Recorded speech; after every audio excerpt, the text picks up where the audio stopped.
오늘 우리는 사무엘하 6장 9절부터 말씀 보겠습니다. 9절부터 15절까지 먼저 읽겠습니다.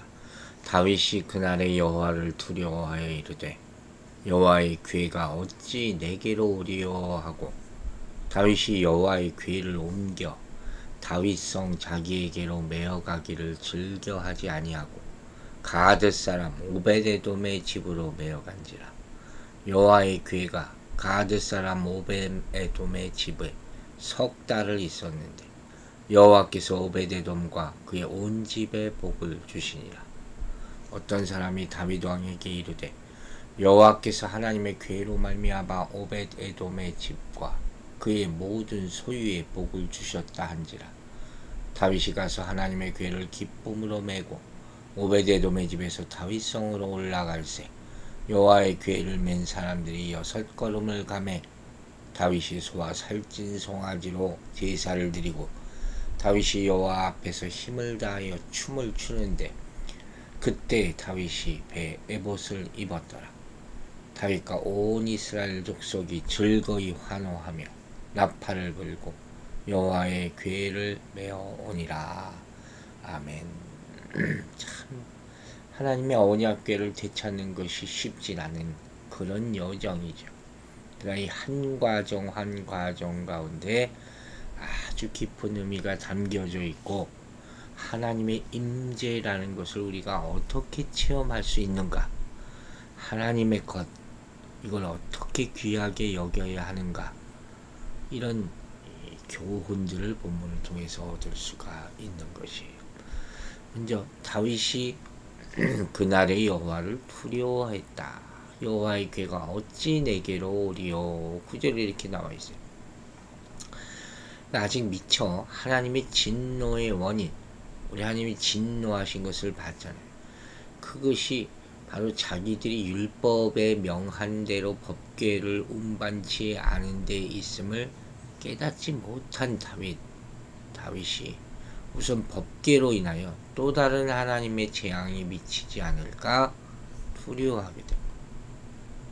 하나님의 임재가 오히려 두려움이 되었다. 참 어리석은 것이죠. 그래서 어떻게 했다는 거예요? 예루살렘으로 법궤를 모시고 오는 이 역사를 중단하고 황급히 법궤를 변방으로 이송시켰다는 거예요. 이는 분명히 다윗의 또 하나의 경솔한 행위가 되는 것이죠. 왜냐하면 이제 곧 나옵니다만 하나님께서는 오히려 법궤를 맡아 관리하던 오베데돔의 집에 복을 주셨기 때문이죠. 가만히 있다 복받은 케이스예요.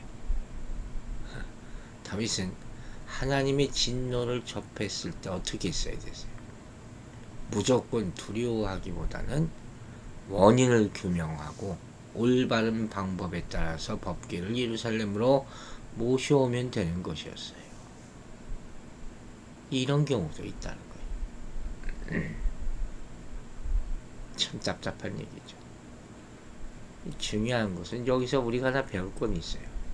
다윗은 하나님을 참 많이 생각한다는 거예요. 사람의 눈치를 보는 건 좋지 않죠.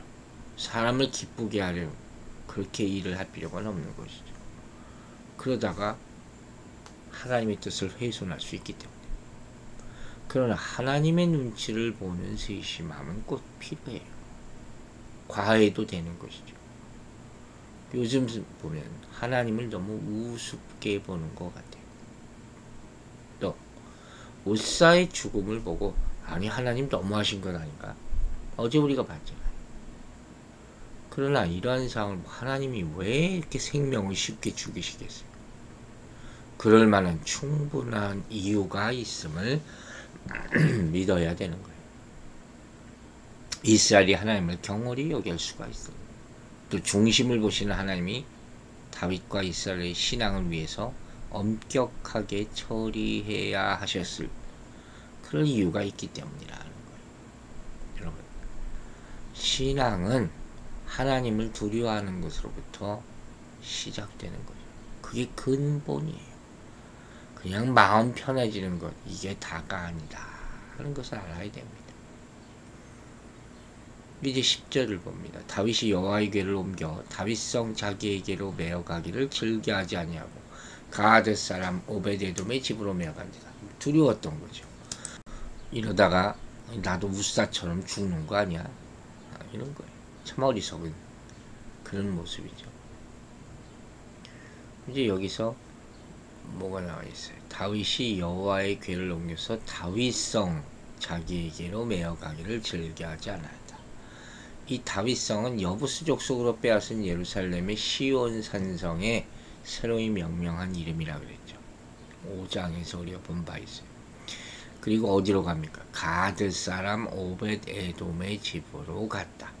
역대상 26장을 보면 오벳 에돔은 고핫 자손이에요. 후에 예루살렘 성문 문지기로 일한 사람이죠. 근데 여기서 그를 굳이 가드 사람이라고 한 것은 그가 단지파 지경에 내에 있는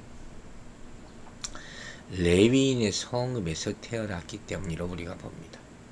어쨌든 오벳 에돔은 가드 사람. 가드는 블레셋의 5도시 중에 하나예요.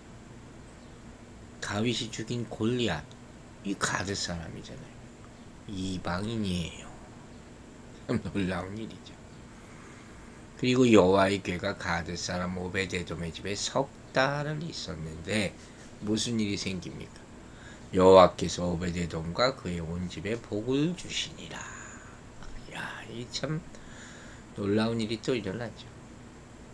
겉으로는 그의 가족과 가축과 밭의 소산이나 다 풍성해졌다는 거예요. 물질적 축복이 임한 것이죠. 다윗이 이런 모습을 보고 또 얼마나 놀랐겠어요. 아니 예루살렘으로 바로 데리고 오지 않았는데 어떻게 그 집에 복이 임한가? 하나님의 진노가 풀린 것인가? 이렇게 생각했을 거예요.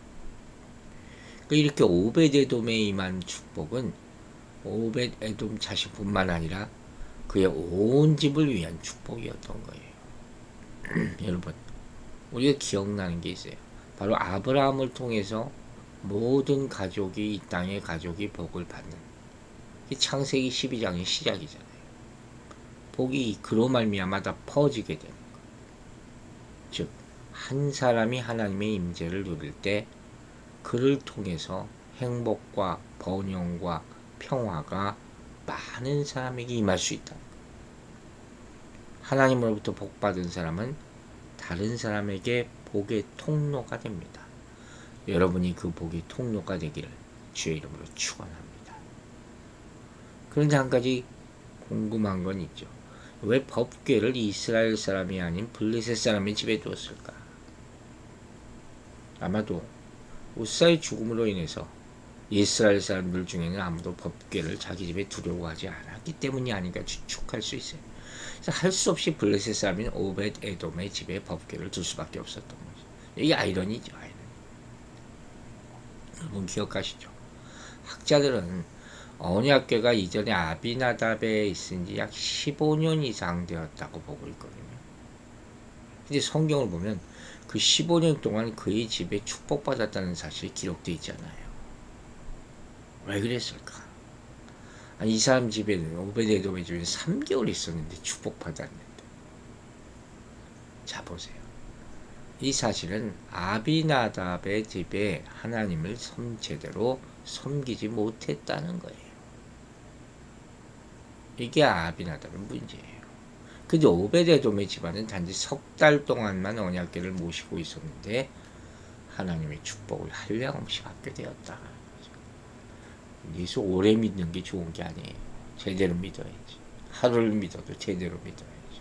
그렇죠? 과거에 어떻게 믿었다. 내가 어느 집안 사람인데, 내가 아버지가 뭐였는데 아무 소용없는 짓이. 그리고 12절에 이렇게 나와 있어요. 어떤 사람이 다윗 왕에게 이르되 여호와께서 하나님의 궤로 말미암아 오벳 에돔의 집과 그의 모든 소유에 복을 주셨다 한지라.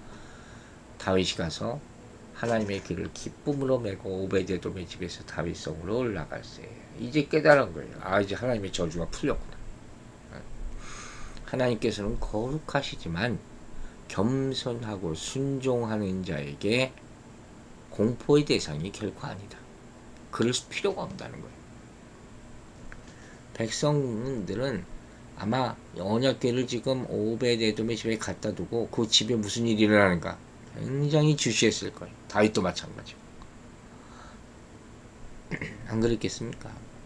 바로 전에 우사가 죽었잖아요. 그런데 이 모습을 보면서 아, 이제 하나님의 저주가 사라졌구나. 자, 보세요.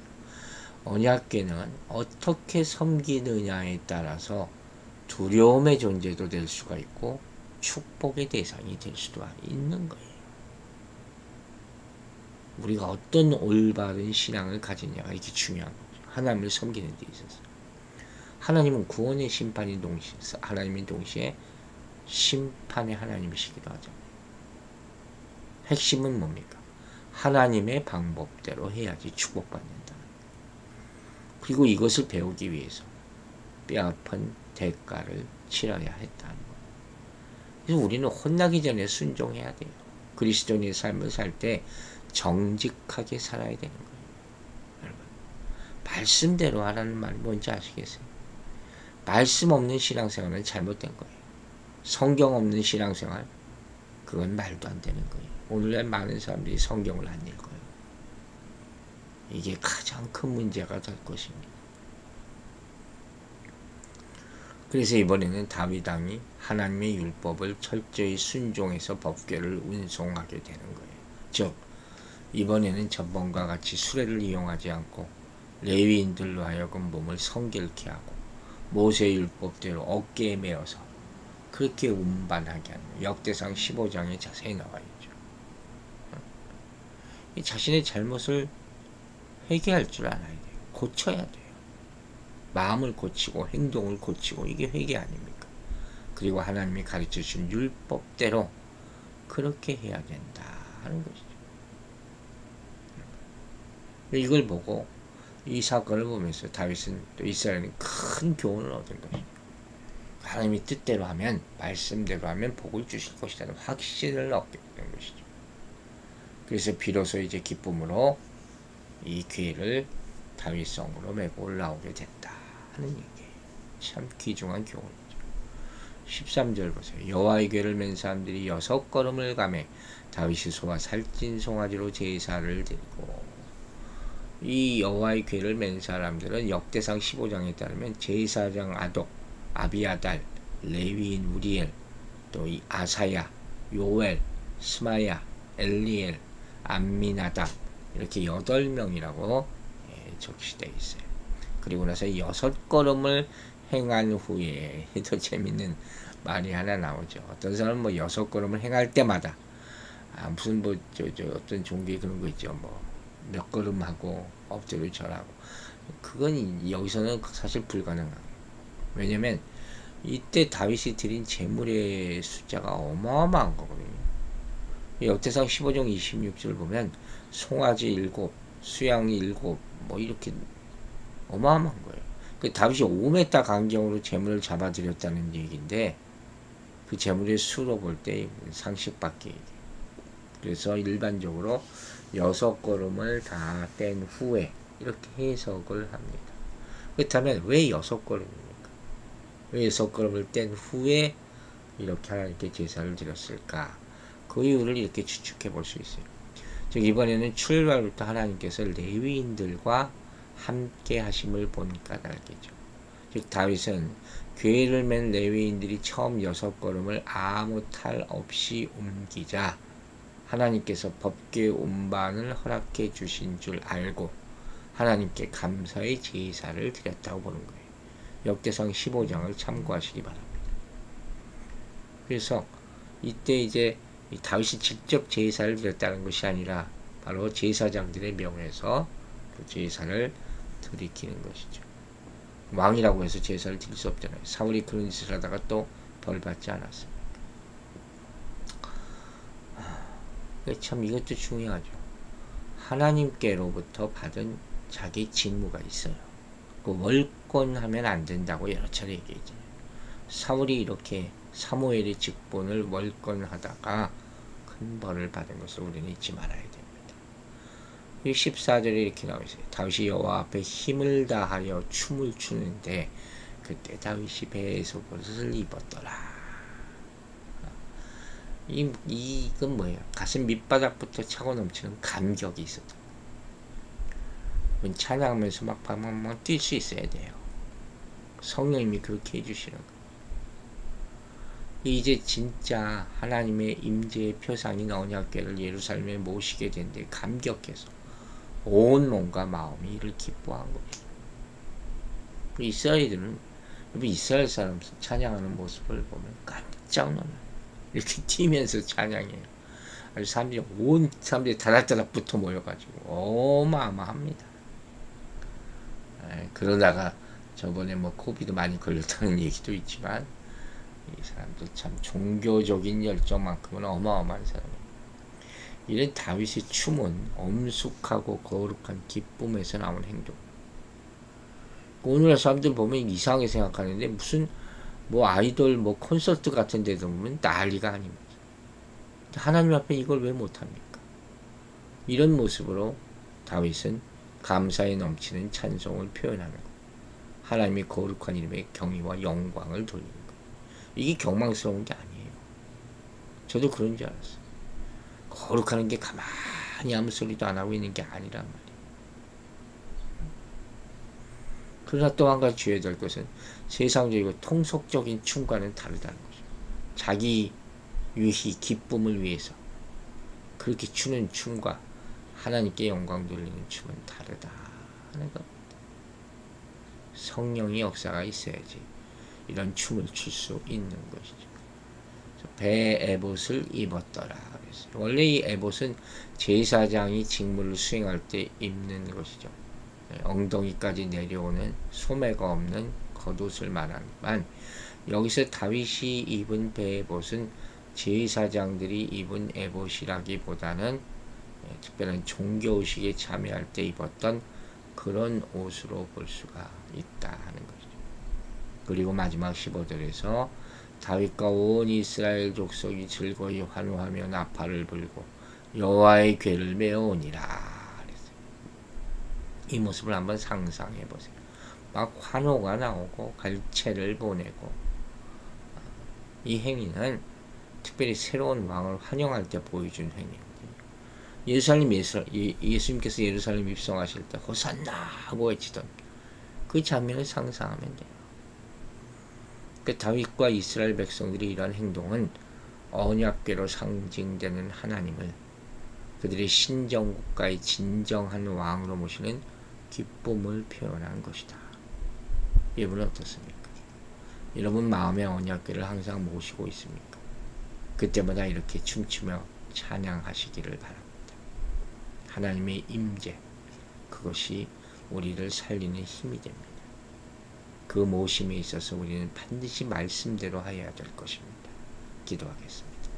아버지 하나님, 오늘 귀한 말씀 주심을 감사드립니다. 우리가 예수를 어찌 우리 마음대로 믿겠습니까? 우리 생각대로, 우리 방법대로 믿어야겠습니까? 하나님이 명하신 그대로 성경이 주신 말씀대로 믿는 진실한 믿음을 갖게 해 주시옵소서. 그런 말미암아 모든 두려움이 없고 사망에서 생명으로 옮기신 예수 그리스도의 능력을 체험하고 기뻐하며 찬양하게 도와 주시옵소서. 오늘도 우리 성도들 다 건강하게 지켜주시고 무더위 가운데 병에 걸리지 않도록 주님 보호해 주시며 병중에 있는 사랑하는 주의 아들을 위해서 또 계속 기도하고 있사오니 새 힘을 주시고 이제 이 재활하는 가운데 더 큰 힘과 능력을 주셔서 하나하나 더 힘을 얻고 회복하고 목에 이 문제가 있는 것도 완전히 치료하여 주셔서 목소리로 정상 회복할 수 있도록 도와주시옵소서. 성도들의 기도를 응답하여 주시고 주께 기쁨으로 찬양드리게 하여 주실 줄로 믿사오며 예수 그리스도의 이름으로 기도했습니다.